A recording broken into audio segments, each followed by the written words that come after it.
Senior expert advisor to the African Union and director Pan-African Center for Policy Studies, Johannesburg, Taiwo Agbazua, is my guest on the show this evening. Thank you so much for staying the course on the program.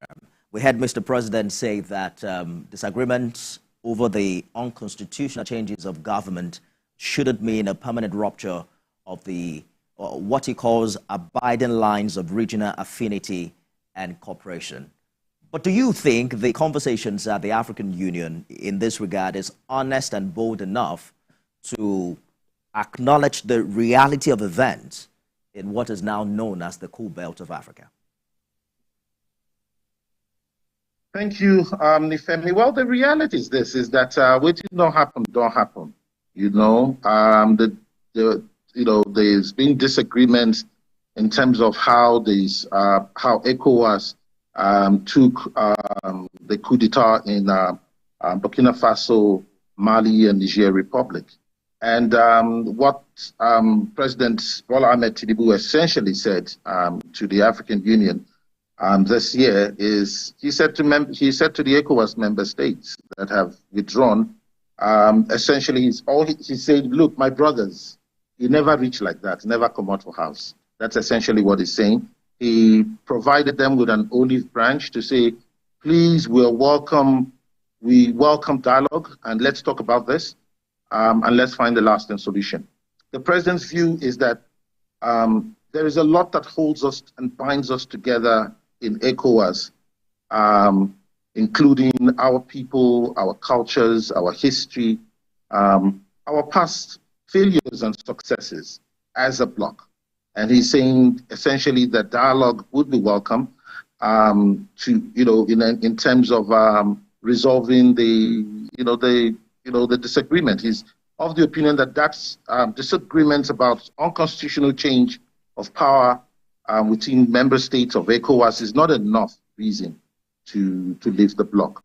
I think that going forward, the number of diplomatic means from the president as a big brother in the ECOWAS bloc, being its chair, to use diplomatic channels. There are a number of those diplomatic channels to engage with the member states of the three countries. Indeed.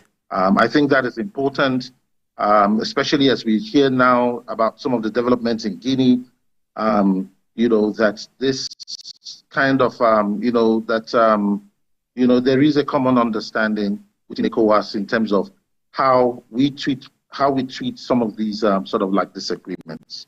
I understand the position of the president and how ECOWAS also intends to, go ahead with resolving this issue. But there's the question of whether the African Union or any of the regional blocs like ECOWAS, is ready to entertain conversations that question democracy as it's currently been practiced on the continent. Well, when you say democracy as it's currently being practiced on the continent, we do not want a tradition of unaccountable government where there is absolute power vested in a few people without checks and balances. The thing is this: is that a number of Africans believe that when times are hard and the die is cast, that sometimes you need revolutions to reset the game. But the challenge with revolutions of that nature is, the absolute vestige of power within certain functionaries, and the lack of enough principles around accountability and transparency. So some of these challenges make it less favorable to have more. Allow me to jump in very quickly, Mr. Agbazo, because you talked about accountability, which is a very, very key word here. When you consider, there are some who have said that we haven't seen a lot of peer review amongst African leaders and that they don't, hold one another accountable. We hear them speak out when democracy is interrupted, but you don't hear them call their counterparts to order when, they don't do the right things within their sovereignty. Well, the reality is it's not a very easy process. I mean, I was part of the team. I led the team that developed the thematic, the self-assessment instrument for countries in terms of the 4 thematic areas of the new Partnership for Africa's Development, Africa Peer Review mechanism about 20 years ago. And they had 4 thematic areas around democracy and good political governance, economic governance, corporate governance, and socioeconomic development. Now, the idea was that that project was going to help African leaders and give them structure to be able to hold each other accountable. There has been some gains. In some countries, the processes were too politicized in order to get the desired results. And I think as well, there's been too much, perhaps maybe government control over some of those processes. So governments were kind of like concerned or that those processes shouldn't then lead to revolutions in their own countries.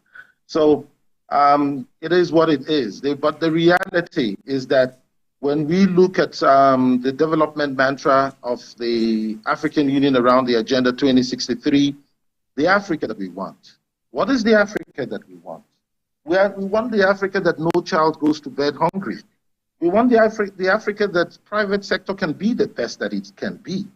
We want the Africa that we want is an Africa that is people-centric, where there's patriotism on the continent, and that leaders actually grow gray hair trying to think about how best to lead their people towards being competitive and economically, socially sustainable in the long term. Okay. You know, that's the kind of Africa that we want.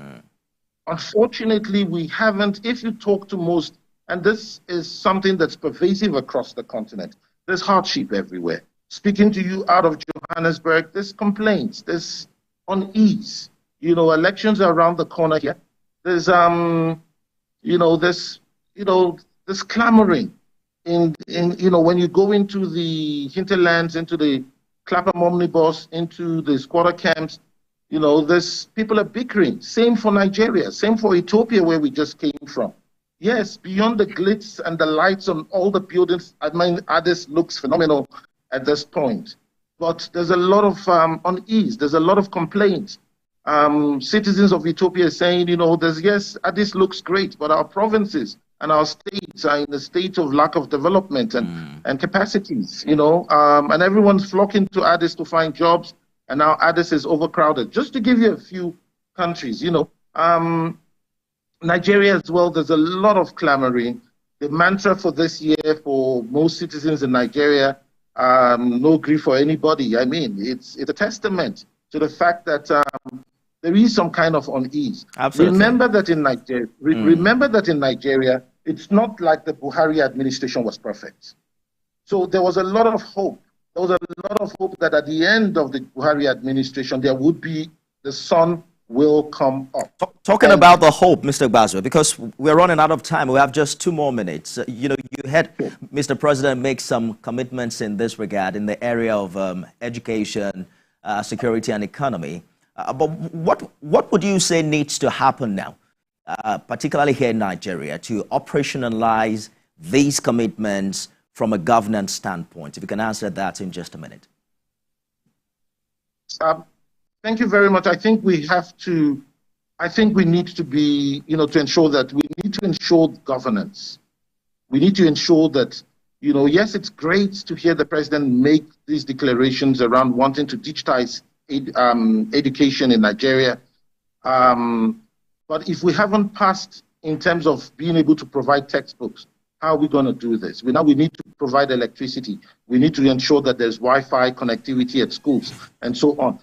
These will only happen if we strengthen our governance and democratic institutions. Our systems around public finance management needs to be, they need to be strengthened. We need to strengthen and build capacity around independence of the institutions guarding the public finance management system in Nigeria. Indeed. Otherwise, funds that are earmarked for development in the education sector will end up in private pockets. And then at the end of the day,